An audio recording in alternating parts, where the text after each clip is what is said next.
And ladies and gentlemen, boys and girls, welcome to the Experience Hockey Talk, serious hockey talk for serious hockey fans. I'm Michael Lindenbaum, and we are, let's be brutally honest here, shall we? And I think Shaggy and Dixon will agree with this. We don't curse on the show, but holy shit. It's finally happened. The Capitals are in the Stanley Cup Finals for the first time in 20 years. Last time they did that, I was 11 years old. I am now 31, so that makes me an old man in regards to hockey years. Oh, look. Twitch now wants to actually advertise this as live. How nice of them. And they're going to put up a Deadpool commercial. Awesome. Actually, that movie was great, by the way.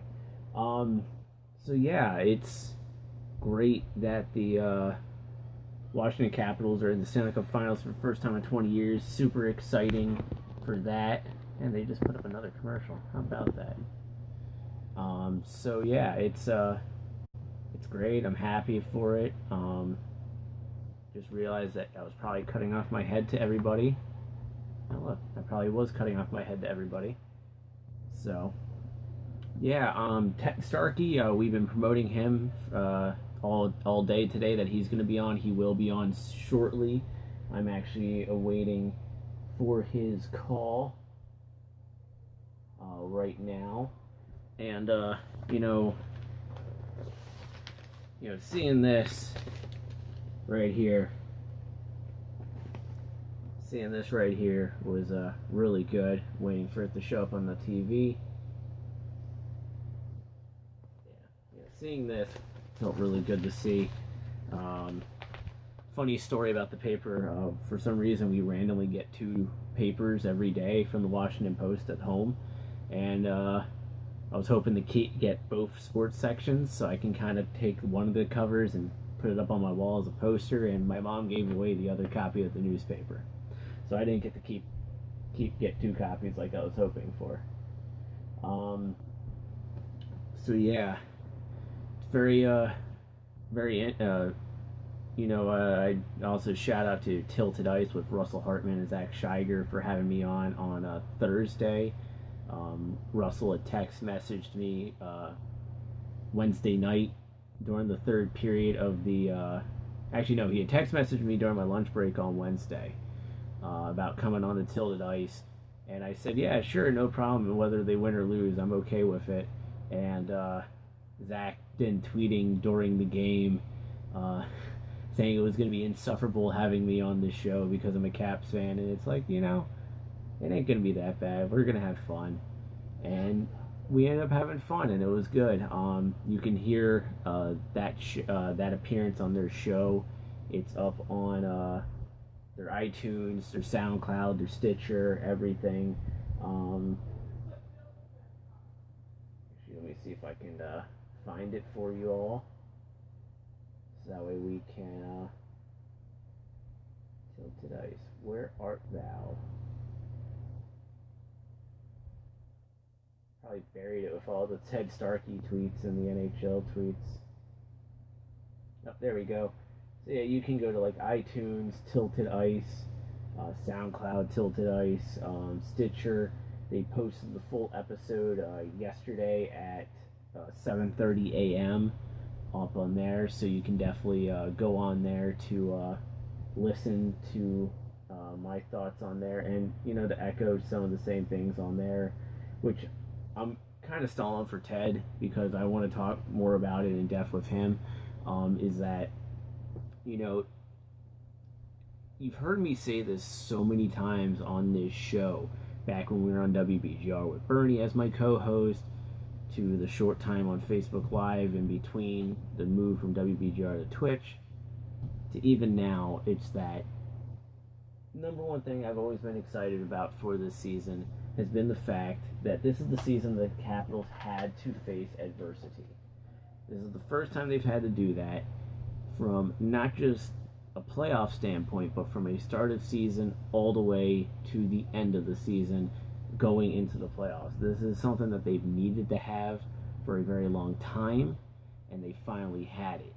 And I think that's one of the biggest reasons why they're able to exercise the demons of the Pittsburgh Penguins.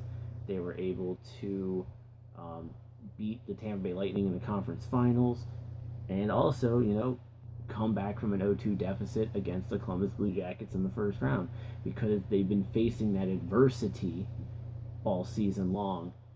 And essentially, they were also facing it in the very beginning during the preseason, during the training camp era, because they had to figure out what was going to work out best for them. And now, they're playing looser, they're a lot happier, and it's working out great for them. And I'm happy for the Caps and what they're doing right now. So, still waiting on Starkey. We're also going to talk about some Caps history. Starkey's been putting out some really cool historical facts, and I just got a text message from Starkey. He's calling in a minute. So we're going to make this as awkward as possible so you all can have some fun.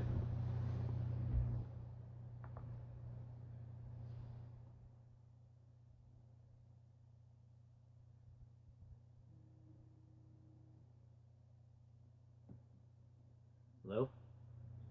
Hey, so let's make this awkward, alright? Hold on a second.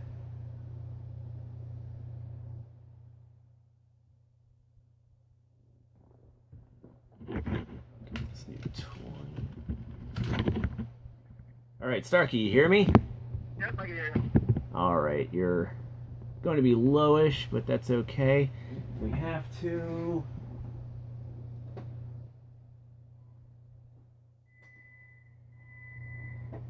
screw it. I had a speaker somewhere, but you on speakerphone is going to have to suffice. Okay. Alright. There we go. Let's do that. While breaking everything in the process. When we say we're going to make this awkward, I didn't mean to make it this awkward. Alright. So, ladies and gentlemen, we have, screw it. I'll just hold the phone to the camera. That won't be the first time, it won't be the last. So, Starkey. Yes. All right. Oh, there you are. Now you're louder. Welcome to the Experience Hockey Talk. This is your first time on the main show, not a Patreon exclusive. So, last time we talked, it was kind of like December-ish, and Caps were still kind of fighting, going for that adversity, and what have you seen all season long from the Washington Capitals leading up to this point now? I think what you're seeing a lot now is you don't see them really give up and kind of get discouraged. Obviously a couple times in the playoffs we've seen, they were down 0-2 to Columbus and gave up a power play in overtime. The Penguins series in Game 5, they were down 3-2 heading into the third. It didn't look very good. And even the Tampa series, they were pretty much blown out in Game 5 and came back in Game 6 and just showed a lot of ability to kind of wash stuff out and not really get derailed by some of the things that would have taken out some other Caps teams.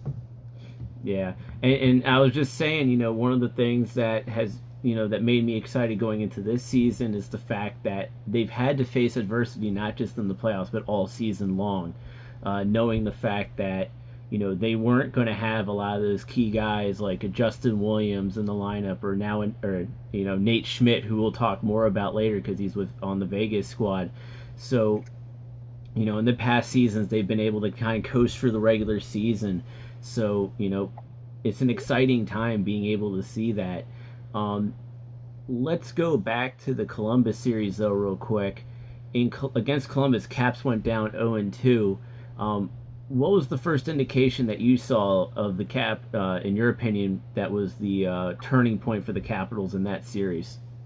I think it was the goaltending change. I mean, Grubauer wasn't bad in that series, but for the first two games, he was definitely being outplayed by Bobrovsky. And I think once they brought in Holtby in Game 2, you could kind of sense that, Holtby had been sitting for a while. He kind of wanted to take his job back, wanted to help the team, and, he really think about it, they reeled off 4 straight to win the series, and then, went into the Pittsburgh series. They started off a little bit little bit uneven, but that was, I think, more of the defensive part. But, I think he really gave him some confidence. I don't think Grubauer was letting in a ton of goals, but the goals he was allowing kind of were what we call the shoulder slumping goals. If you're on the bench, you kind of see a goal that's you think is stoppable, and, you have to make it back against a good goalie like Sergei Bobrovsky. It kind of drains a little bit of the life out of you. And I think the players had a lot of confidence in Holtby, and I think once he came in, he played really well and was able to kind of shift the momentum in that series. The other factor, I think, which was big, is I think Barry Trotz kind of helped serve and played the lines and really rolled lines throughout the series, whereas I thought Columbus kind of relied on the Panarin line a lot.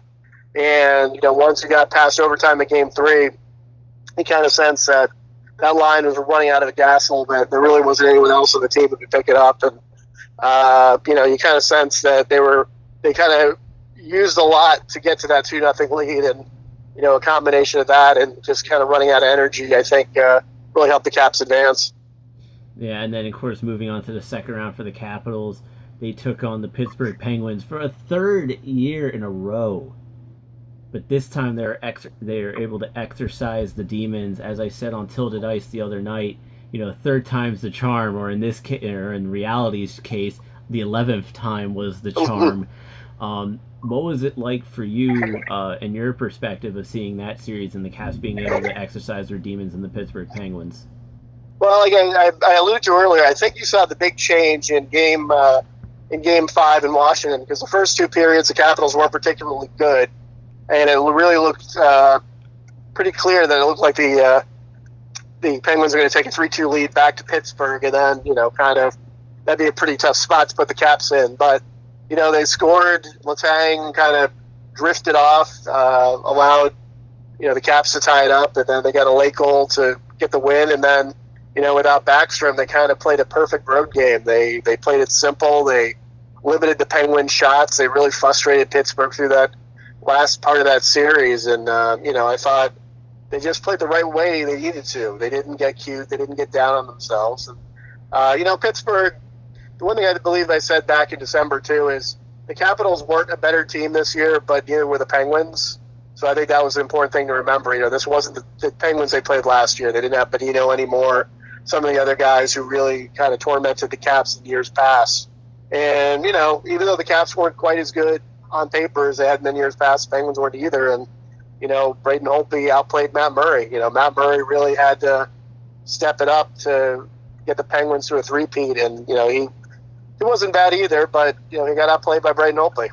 Now you mentioned Chris Letang. One of the things that was noticeable was that in the series against Philadelphia, he did hurt his hand.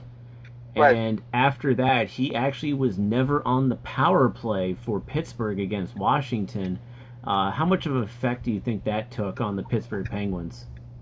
It affected them. So, I think their defense certainly didn't help their cause at all. Although you remember, last year, obviously, he wasn't involved at all last year, and the Penguins were able to win. But, the defense wasn't particularly good. The Capitals, they kind of played a little bit more passive, I think, as the series got along. They kind of did what the Penguins used to do to them, kind of wait to their mistakes, play patient hockey. And, I thought, with Letang, their power play was still pretty effective. Probably wasn't as effective as it may be, but at the same time, it was just very difficult for them. And, there's also a factor of you just play that many extra games, in the course of 2 years. You're playing essentially half a season extra over everybody else. And that just takes a toll on you. And, I thought the irony with this series coming up is, the Penguins paid Vegas to take Fleury. And the Capitals, I think they kind of expected the Vegas to take Grubauer. It didn't. And you look at it in retrospect, that might have changed that series. If you think maybe the Penguins have a competent backup goaltender, they switch.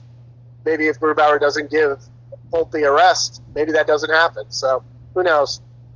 It's very interesting. And then going into Eastern Conference Finals, the Capitals took a 2-0 series lead over Tampa Bay, winning both games on the road. And then the series transition here to DC. Tampa would actually win 3 straight. which I would credit to the fact that when the Tampa Bay Lightning came to DC, that's when legitimate thunderstorms started up here in the DC metropolitan area. So they literally brought the storm to us. But the Capitals were able to come back, tie the series up, and then move on to a Game 7, which they dominated in. Let's talk about Game 7. Most Game 7s, we've always seen the Caps very tentative, very shaky. They went out there, they scored in like the first minute, 10 seconds, and dominated throughout, which is a complete 180 of what we've seen in the past. What do you think that how did that look to you, especially from the press perspective and from a knowing this team's history? I think it was interesting in two aspects. I think the one thing for Tampa Bay, which really surprised me, is how really the only game they were effective at 5-on-5 play was Game 5. And you kind of got a sense, obviously a bulk of their goals in the first couple games were on the power play.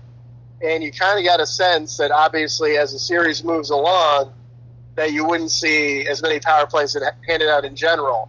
And Tampa was going to have to get it together. Otherwise, they would have a lot of trouble. And I think what kind of happened is Tampa was so successful on the power play early in the series that they didn't really know how to play at 5-on-5. They kind of were waiting for their chances with the extra man, and they only had a hand. Washington didn't have a ton of power plays, but neither did Tampa Bay. And the flip of that is, when Washington scored early, it kind of forced Tampa to play a style they don't really like to play. I think in that series, Washington was a better team in Game 5 of those 7 games. I think the only game that they probably should have won that they didn't was Game 4. And I just sense that, once the Caps took the lead, it kept Tampa from trying to play the way they wanted to, which is kind of play back, frustrate Washington, and take advantage of opportunities. But, as when they scored the first goal, then the second goal, you kind of sense that Tampa's, the D was pinching, and, those odd man breaks that were pretty much absent in the middle of the series when Tampa was playing with somewhat of a lead, basically they started reappearing. And, once they got that second and third goal, you knew pretty much that Tampa knew it was over. They didn't put up a whole lot of a fight in the third period, and you kind of sense that they knew they had lost. Which is very weird to see come from Tampa Bay, especially when they were down 2-0, and Stamkos said it's gut check time for the team. So to see them go into that type of defeated mood, like the way we've seen with the Caps in the past, it's very, very strange to see that come out of Tampa Bay. Yeah, it was eerie. The series it reminded me a lot of was the 2013 Capitals-Rangers series, which was just in reverse. The Capitals won Game 5 in overtime, didn't get a lot of power plays, in a tough loss in Madison Square Garden in Game 6, and then turned around the next night to Washington, and Henrik Lundqvist was just in their heads, and they ended up losing 5-0. And there were a lot of similarities to that series and this series, and it just seemed like, they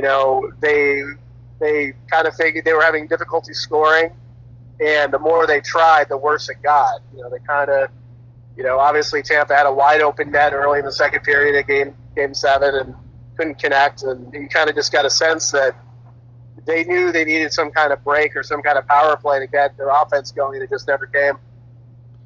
Yeah, and then now moving over to the Western Conference, you have the Vegas Golden Knights, inaugural season in the Stanley Cup Finals. Obviously, that's one of the biggest stories going on right now.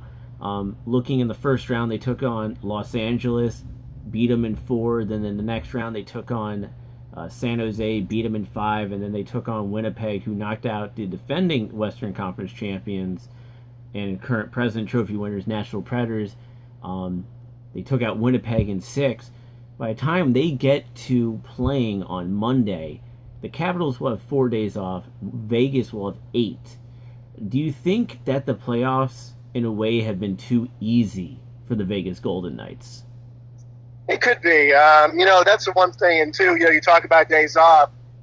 While you do want time to heal, you also don't want to kind of lose your momentum, because obviously they've carried a ton of momentum through the playoffs. It's Vegas has been interesting. It's a combination of they roll four lines effectively. It's not, they don't really have a whole lot of, top line talent, but they have a lot of good talent. They've obviously got timely goaltending from Fleury. And they play a good system. They play a puck control without possession kind of system. They'll basically pass the puck 5 feet to make sure they hold the puck. They don't do cross-ice, low percentage passes, which get picked off. And they play their system to a T. And, you wonder if part of it is, this is a team, to borrow a Vegas term, is playing with house money. No one expected them to make the playoffs to begin with. No one expected them to beat the Kings. No one expected them to beat the Sharks. And no one expected to beat the Jets. So it'll be interesting to see how this translates. I think in this series, because I think if Washington can go in and can at least get a split, that'll really kind of put a little bit of pressure on the Knights. But obviously, if the Knights come in and win 2 against Washington, that puts a lot of pressure back on the Caps to try to right the ship. And, I think that the big thing for Vegas is I don't think they feel a lot of pressure because no one expected them to be there. Even they are slight favorites in this series, but, even if they lost in 4 games to Washington, it hardly was an unsuccessful season for them. So it's going to be interesting to see. I think they're going to come out. They'll try to do what Tampa did. I think you're going to have the same thing where, as Tampa, if whoever gets the first goal basically gets to dictate what the style of the play is. I think if Tampa or Vegas gets the first goal, I think they're going to sit back and kind of dare the Caps to shoot, try to keep them back. And if the Caps score first, Vegas is going to have to open it up a little bit. I think that's going to be pretty important. Yeah, and actually one analogy I used on the Tilted Ice podcast the other day was that if you kind of look at it, the Golden Knights are the Knights in shining armor right now because of how little they've been tested, whereas the Capitals are the Knights whose armor is dented and damaged because of how much adversity they've had to face in the playoffs. Looking at that type of analogy, how do you think that this series can go, knowing that the Capitals have had to face more adversity in these playoffs, let alone the entire season, compared to Vegas, who's been able to be consistent and kind of coast at the same time? It'll probably depend a lot, too, on, how like I was saying, the beginning of the series is going to be pretty tight because I think if Vegas falls down 0-2, that'll be the first really big adversity they had. They've fallen down 1-0 in a series, but that, wasn't exactly a real, they recovered for that pretty quickly. But, the one thing with a team like Vegas is if things start to go unravel, they can unravel very fast. Obviously we saw that with the Capitals in years past, and, you kind of have momentum, and if you lose it, it can be very tough to get back when you're playing an opponent who's also been pretty effective at, coming back. And vice versa, if the Caps, say, fall down 0-2, they're not going to roll over either. It's not going to be like a Capitals team in the past where they may just say, well, we had a nice run, it's over. They've shown a lot of adversity too. But I think it's going to be important for the Caps to put Vegas back in their heels a bit. I think the other factor too is the one negative factor for Washington in terms of length is basically as the series goes on, obviously it may wear on the Caps a little bit. But, if you look back through history, most of the Stanley Cup winners have had to endure a 7-game series at some point. Probably the only exception was Los Angeles a couple of years ago. But by and large, you have to go through one of those winner-take-all type of atmospheres to even get to the finals. And, I think the Caps really have to kind of try to push Vegas on their heels and give them a little bit of adversity and see how they respond. Now, of course, one of the stories going on into this series is you touched base on it a little bit, which is Marc-Andre Fleury. The Pittsburgh Penguins are not able to three-peat, but Fleury can. He's actually been very phenomenal in these playoffs, and even if Vegas loses, he is somebody that can still win the Conn Smythe Trophy for these playoffs. What do you think about Marc-Andre Fleury's play for the Vegas Golden Knights in these playoffs? I think he's been very good. I mean, I think, part of success, too, is I think Vegas kind of limits what other teams have. When he's had to make a save, he's making the saves. The one thing for Washington, too, in terms of getting a hot start is If Fleury plays very well in the first 2 games, the Capitals may run into a problem they've had in the past where their goalie gets in the head. And I think, they take that extra pass, they try to get a little bit too cute. And, obviously we saw what happened with Tampa and Holtby last round. But he's been terrific. I think it's funny because, he had the Stanley Cup in 2009, then he had that stage of his career between 2010 and 2013-14 where he just became known as a kind of a playoff flop, at the Philadelphia series one year where he got lit up like a pinball machine. He just wasn't very good. And then obviously he's had a renaissance the last couple of years. And, like I was alluding to earlier, it might have been a little bit different had the Penguins had been able to keep Fleury in that series because, it seemed like Murray didn't have the answer, but Fleury may have. And, I think the Caps will be finding out how good he can be. Yeah, and the interesting thing is that Fleury did win Pittsburgh the series last year in the second round, so that's a key note right there. And then, of course, now you got also former Washington Capital. He would have been in the top 4, but now he's the top pairing in Vegas in Nate Schmidt going up against his former team. Also, we can bring up Cody Eakin in a little bit as well, as he is a former Capitals prospect. What's it like being knowing that we're going to be seeing Nate Schmidt against his former team? We've seen it where in the Los Angeles series, Brayden McNabb, former King, scoring against the Kings to move on to the next round. Then you have Ryan Reeves, a Winnipeg native, scoring the game-winning goal against the Winnipeg Jets to move the Vegas Golden Knights into the conference finals. Now you could potentially have a Nate Schmidt moment like that. What does that look like for you? I think, obviously he's had a terrific season. I think one of the things with Washington is he didn't really get a chance to crack the lineup until, obviously he was terrific in last year's playoffs. And, with the way the Caps are set up,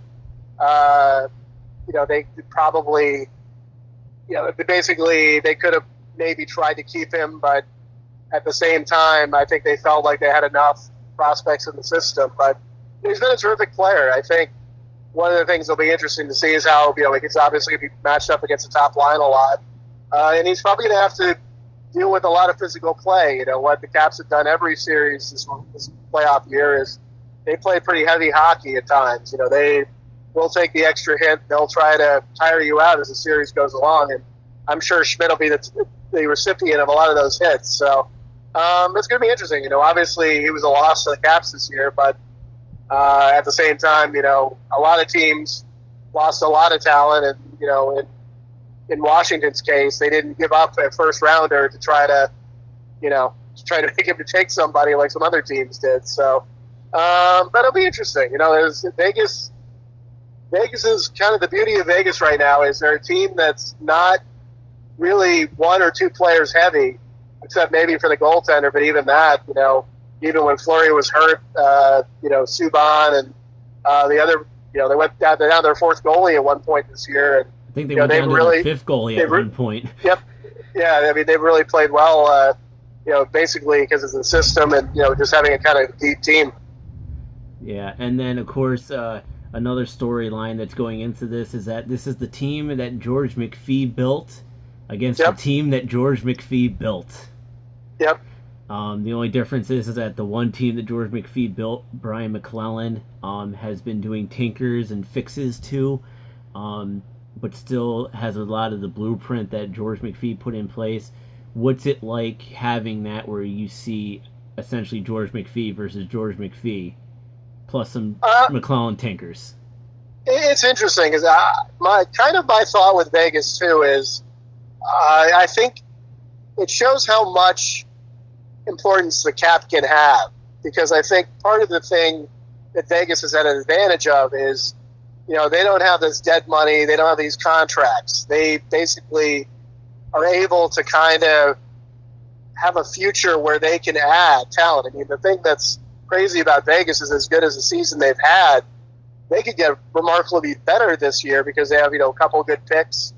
They basically have, they have room to sign if they want, try to acquire Erik Karlsson and could try to get, a John Tavares or even sign, John Carlson. They have a lot of cap room. And I think what happened is, talking to people earlier in the year about Vegas, one of the things they always come back to is the kind of people he brought in. He brought a lot of leader-type players into that locker room. And I think they really kind of feed off each other. I think he's kind of built a really good group that's going to war with each other. And, I think the Capitals is a little bit different because I think when he was let go by Washington, I kind of got the sense the Capitals were getting a little bit of a decline. I thought they had kind of got into a philosophy of, well, if we can make the playoffs every year, we have a shot at it. Obviously the Marty Erat trade is kind of kind of emblematic of what happened at the end. And I think he was kind of trying to make moves to keep this team as a playoff team, but not necessarily a cup contender. And I think what McClellan did, which was helpful, is obviously he upgraded the defense. He got TJ Oshie. He got a bunch of different players. Obviously he went for it last year. It didn't work out, but at the same time, the Capitals this year, they basically were a better team than when George McPhee left it. They were trending a little bit downward from last year, but I probably would take this year's team on paper over that 2014 team. And I'm not sure that had McPhee not been fired, that the team is much better. I think part of that too is I think George had been in that role for so long. And sometimes I think you kind of lose perspective of your team. You kind of don't see what your weaknesses are. You don't see what you really need to address. And I think when he took some time off, worked for the Islanders a couple of years, and was able to step back into it, he was able to kind of get a clear vision of what he wanted to do, a team built on speed, built for the future, and I think that's what he did. All right. And then, of course, you mentioned the upgraded defense. One has to ask, what do you think about Brooks Orpik? He's somebody that the Caps fans always like to throw under the bus, but the guy's a plus 15. I think he's been, doing very well in these playoffs and for the Capitals in the 4 of the 5 year contract that he's had or that he's fulfilled. What are your thoughts on Brooks Orpik overall? I think Brooks Orpik, it's an interesting case because he's a Langway type player. He's obviously more physical than Rod Langway was, but longtime Caps fans will remember that Langway didn't provide much offense at all. He was a guy who was supposed to stay back. He got the tough assignments to play the other team's top line. So, obviously in goals for and goals against, he wasn't necessarily terrific, but, he's an element the Caps really don't have another one of. They don't have a guy who's physical. They don't have a guy who's going to block shots. You look at a guy like Juice. Juice is a neat little puck mover, but he's not physical at all. They need someone to kind of punish the other team. He's kind of an old school type defenseman, and I think he's been pretty effective. I think, obviously the playoffs when the games have tightened up, I think he's played a lot better in terms of visibility and positive visibility than the regular season. But, I think that I think he's been exactly what they expect him to, and I think. I think it's funny to hear, you see a lot of the calls are, early on in the year, like, Barry Trotz, is kind of not doing the right thing by putting Brooks Orpik, but, the coaching staff is the ones who want Brooks Orpik in the lineup too. When you have guys like, Reardon and Lambert, they're pushing for him too. They know what he adds to the team. So, I think he's one of those guys it's hard to quantify in advanced stats, but I think he's doing exactly what they need him to do. Yeah, and then, this is a conversation that's been coming up over the last couple of days, especially the fact that Tom Wilson had a fight in Game 7, which, quite frankly, I loved the fight, and I loved how he stood up for Kuznetsov, but most importantly for the team's uniform. So obviously because of that, a lot of people are now talking about Ryan Reeves versus Tom Wilson in the Stanley Cup Finals, and the number one thing I have to say is that I don't think it's going to happen at all. I don't see the two dropping the gloves because, Tom Wilson's on the top line and Ryan Reeves is on the fourth line. And do you think Ryan Reeves can go out there and defend against not just Tom Wilson, but alike of Alex Ovechkin or Evgeny Kuznetsov. So, what are your thoughts on a potential Ryan Reeves versus Tom Wilson? Well, it's interesting. TJ Oshie the other day was talking about, because obviously he was teammates with Reeves in St. Louis, and he spoke glowingly of Reeves. And, I think the funny part is, of course, the Penguins, after the season ended, a lot of Penguins fans wanted Ryan Reeves. They wish he would have traded Ryan Reeves away. So I think they felt that Tom Wilson took a little bit of liberties. Although I think at this stage of the playoffs, I'm not sure how much you really want to go out looking for a dust up. Maybe if it's a blowout game at the end, you send him out for a message. But a guy like Ryan Reeves, he's not obviously not as talented as Tom Wilson, but he's still a pretty good player on his own right. Obviously, he's had a pretty good playoff with Vegas. But I mean, like you alluded to, you don't want to really expose yourself to either getting a mismatch on the ice, or B, potentially taking a penalty that's going to put you down. So I mean, maybe it may come up if some of the games get a little bit out of hand. But I would be surprised if it becomes much of a factor, especially as the series progresses. Do you think Ryan Reeves plays at all, because he was scratched a lot for the majority of these playoffs? He may play as a deterrent, but it's tough to say. I mean, they know the Capitals offer a lot of speed. They offer, they will try to hit Vegas. That's alluding to earlier. They will try to physically punish you and physically wear you out, and they may try to use that as a little bit of a countermeasure. But at the same time, you may see it early in the series, but you may not see it later in the series. But I mean, I think there is probably would be a need for him to play a couple of games, but it's probably going to depend on how the series goes as well. Right. And what do you think about the development of Tom Wilson over these last 4 years under Barry Trotz and Brian McClellan? I think he's been, obviously, it's funny because you look early in his career and he basically was made into a tough guy by Adam Oates. And, he was a fourth liner. He was playing 7 minutes a night. And kind of this year, I mean, I think Wilson adds a lot of depth to the team, because I think he creates room for Kuznetsov and Ovechkin. He's not, it's kind of a throwback to when, a guy like Gretzky and Curry would play with a guy like Semenko. It kind of opens space for them, because, he creates, players won't take liberties. They won't, kind of try to shade on them. And I think, he's been a really good penalty killer. I think you saw that, through the playoffs. He's been really good when they're a man short. So he can do a lot of things for them. I mean, I'm not 100% sure that, he should be on the top line all the time, but obviously it's been working for that line so far. So it's kind of like if you don't break it, it's not broken, don't fix it. Yeah, and not only that, but he's making some really good plays that's leading the scoring opportunities for that line too. Well, you talked about the first goal against Tampa. Yeah, he set that up with the body shot. And actually, not only that, but he was the one who threw the drop pass to Kuznetsov. Yep. On the first goal. Sir. And then he threw a good body check and a pass to Lars Eller, who then did the dump in that led to the second goal for Burakovsky to make it 2-0.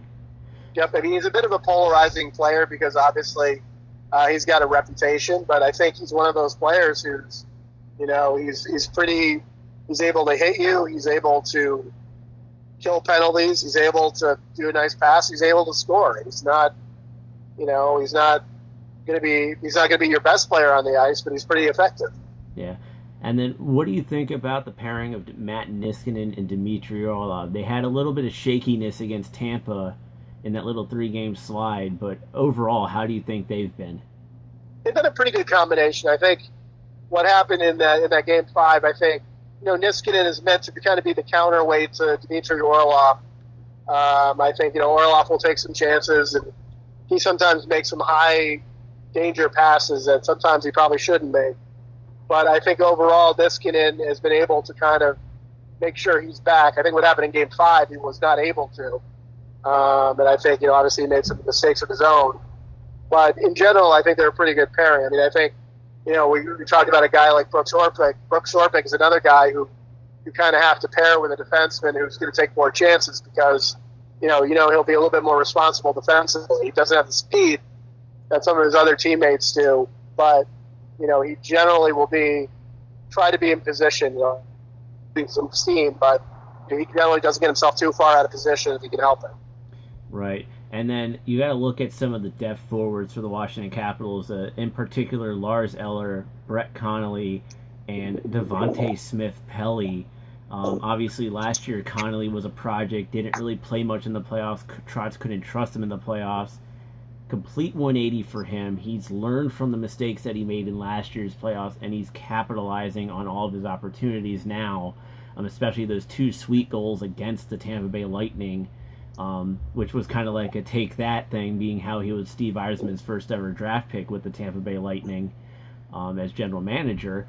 But then Devontae Smith-Pelly has been coming in with timely goals. Lars Eller stepped up huge in Nicholas Backstrom's absence. What do you think about the depth forwards for the Washington Capitals and the impact that they've been making in these playoffs? Well, I think it's obvious that they couldn't have been this far in the playoffs had they not been effective. Because I think in years past, you've seen either the top 2 lines are doing a lot, and the bottom 2 lines weren't, or vice versa. And I think this year you've had a nice combination, like you were saying about Nick Backstrom in his absence, and Lars Eller played some really solid minutes. And I think like Devontae Smith-Pelly, he's had some bad moments, but he's had some very excellent moments.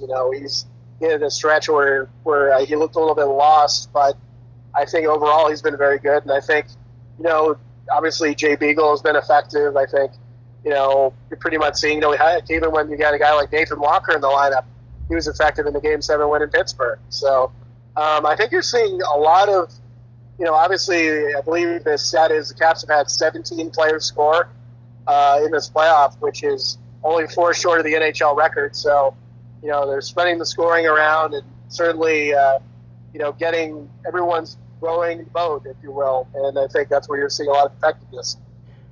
What's your overall opinion on Jacob Vrana? I think he's a young kid. I think he obviously brings a lot of speed. I mean, I think his biggest liability is defensively. But, he brings a spark. I mean, I think, he was inserted in the lineup at the right time. Obviously he helped turn that Pittsburgh series around. But, it's one of those things. You kind of want him in a short term on the top line if you need it. But, you just have to kind of pair him with some guys who are responsible, because if you don't, you could have some pucks go the other way. Yeah, I remember times when, because he's on the second power play unit, and he would literally just skate a circle around the offensive zone and then give up the puck, get the puck back, and then give it up again, thus killing a lot of time on the power play. I honestly, outside of his speed and some of his offensive skill, I have not been impressed with Jacob Vrana. Yep. And you touched it right on the head that he is a defensive liability. And, he's come up big, he's made some good plays, but outside that, he shouldn't be top 6. I would get Burakovsky back in that top 6 now that he's healthy. Yep. No, as I said, I think Burakovsky's a little bit more of a complete player. I think obviously he had a little bit. Obviously, he talked about his confidence wasn't as much. I think he was kind of down on himself, and sometimes when you're relatively young, things don't go your way. You kind of think about it a little bit too much. And obviously he redeemed himself at the end of the series. He put himself in a good position by with a nice forecheck on Girardi to set up the goal and use his speed. But like you were saying, they're a little bit. He's a little bit different than Vrana. He's a little bit more of a complete player, not quite as dynamic, but still capable. Right. Now, before we go into predictions, we're going to say that for a little bit later. Let's talk some Caps history. And I'm going to pull this up real quick so the people can see it. But this nice little net book here has a few years' worth of research that I did on a 1997-98 Washington Capitals documentary. Right. Which is now probably never going to see the light of day anymore, because the Washington Capitals are now in the Stanley Cup Finals now, 20 years later. So I guess all the work I put into that for a documentary that I really wanted to make It just ain't gonna happen now. Sucks to be me. But you put out some very interesting tweets yesterday in regards to what it was like 20 years ago, because Abe Pullen at the time was still the owner of the Washington Capitals, and some of the differences to now with Ted Leonsis as the owner of the Washington Capitals. And let's talk about that. For the people who didn't see your tweets on Twitter, why don't you talk about how different it was going into the Stanley Cup Finals if you were a Caps fan? I think was the difference between 2018 and 1998, just in terms of on-ice play. I think you kind of saw the 98 team was kind of they got a ton of breaks that year because obviously the teams that were more poised to beat them, Philadelphia, Pittsburgh, and New Jersey, all got knocked out, and it kind of opened the door for them. They're a pretty good team. Bondra was a really effective player that year. I think you saw Kolzig kind of came into his own. They had a tough series in Boston, but they were able to pull that one out. They didn't have much trouble in Ottawa as Kolzig pretty much shut the door, and they were able to outlast Buffalo because Buffalo was riding on Dominik Hasek so much. Eventually, they just didn't have the offense to get goals past Kolzig and won. This year, obviously, I think they've had a lot more adversity. I think there was really only 1 point of the 1998 playoffs where you saw the Capitals were in danger of getting knocked out before the final, and that was in the Boston series. And even that wasn't overly serious. Obviously the Capitals probably have had 2 or 3 points where they got knocked out, and they survived. Off the ice, I mean, it was a lot different with Susan O'Malley. I thought basically, the marketing had switched in the mid-'90s. Lou Corletto, who was the longtime Caps ticket person, was replaced by Susan O'Malley, who had worked for the Bullets for years.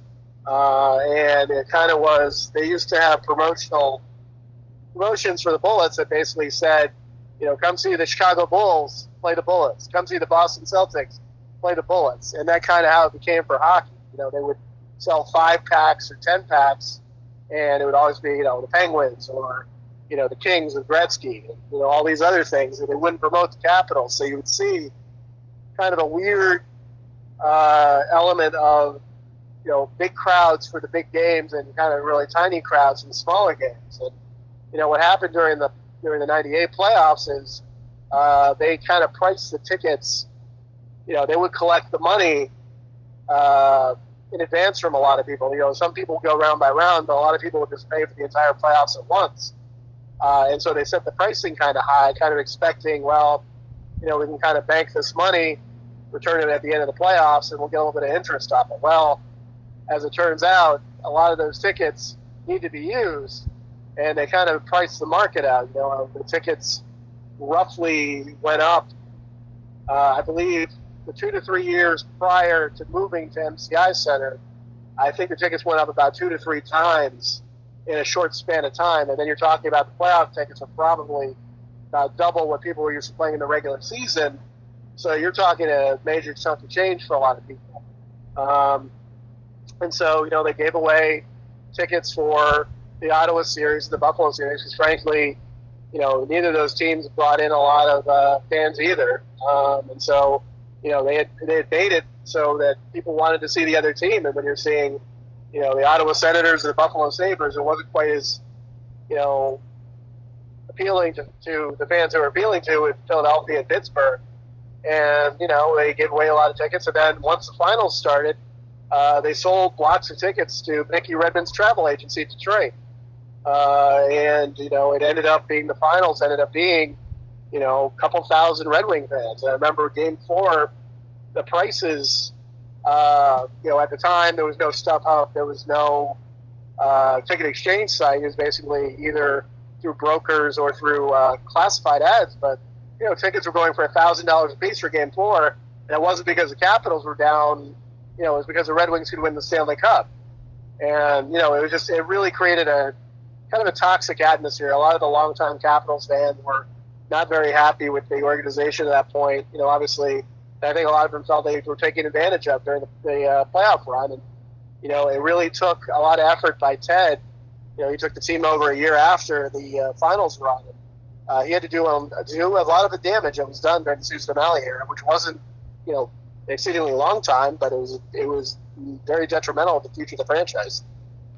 Yeah, and a lot of those changes.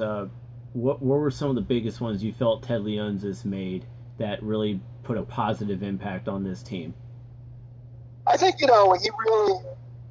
there's a couple big differences. I think in terms of the on ice product, I think you always saw that the Capitals they'd be a good team. They were, like I kind of alluded to with George McPhee a little while ago. They had that same kind of philosophy. Their philosophy was, we can get in, try to do some damage, and see where it goes.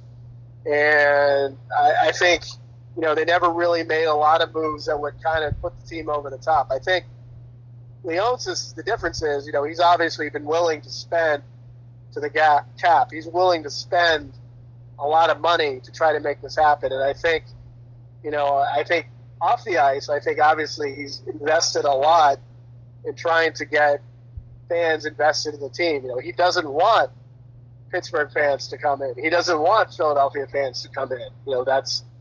They talked this year about how the Capitals were, Tampa Bay was restricting policies for tickets, but Ted was one of the first owners to do that too.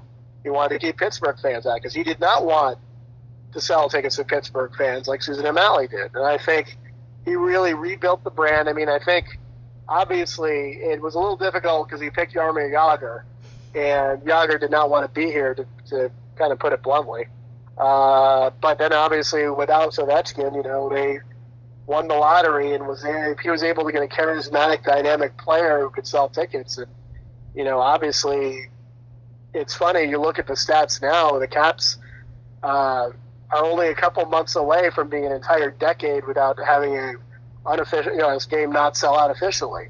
And a lot of times when you saw it in the Susan O'Malley era or before, it may not necessarily be a real sellout or be it would be like you see the year after they went to the finals, they had a ton of sellouts, but a lot of those would give away tickets or, kind of pay for the building. I think one of the terms that one insider told me at the time was the ticket sales were up, but the ticket revenue was down, which means, they were obviously letting tickets go for less than they had, which means, you're obviously discounting your product and you're not kind of giving the people who are going to pay money a chance to really get value, like what happened with the playoffs, when they're giving away so many tickets. So I think he really has done a good job. I mean, obviously the on ice product didn't quite get it done for a while, but it's a tough game to win playoff series. It's I think people get spoiled by the NBA or some other sports where if you're the number one team in the league, you're going to win. Well, hockey doesn't work that way.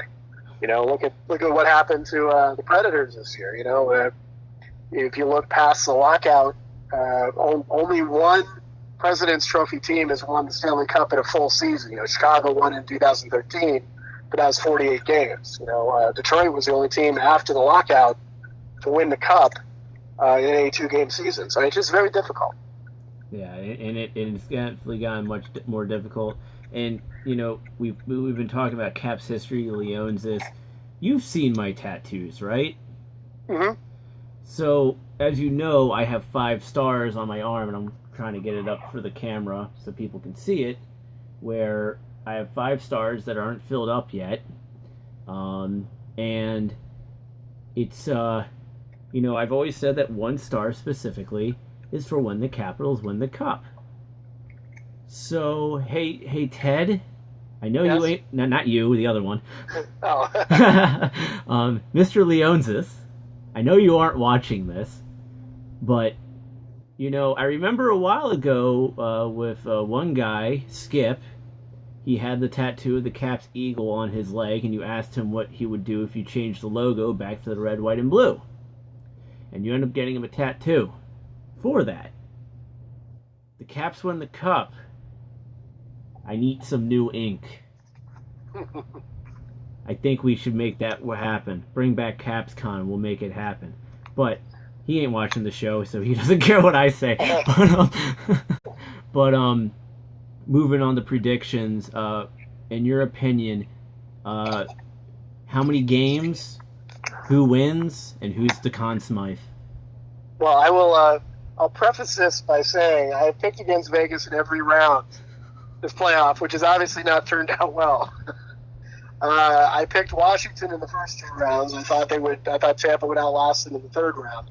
But I think the Capitals will go in 6. I think you'll probably see.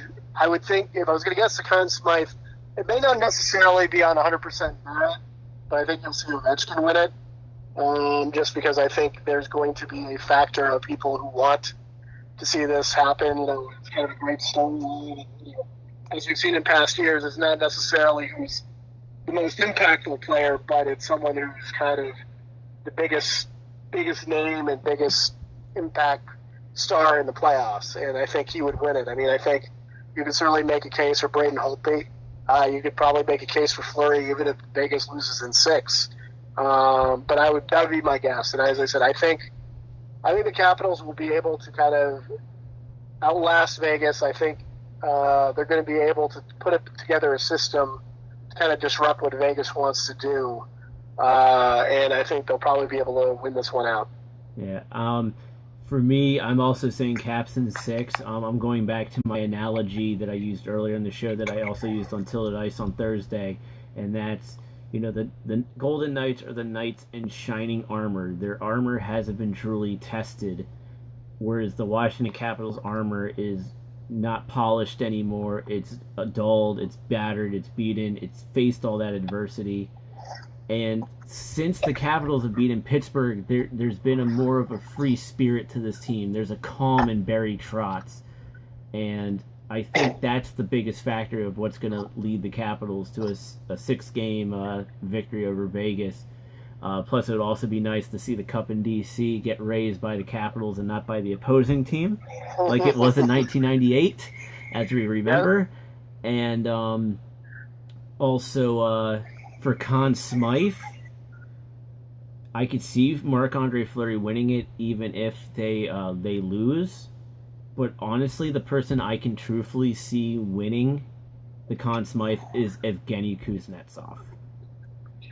Because he has been the most dynamic player in these entire playoffs, in my personal opinion. He's come up with timely goals, timely plays.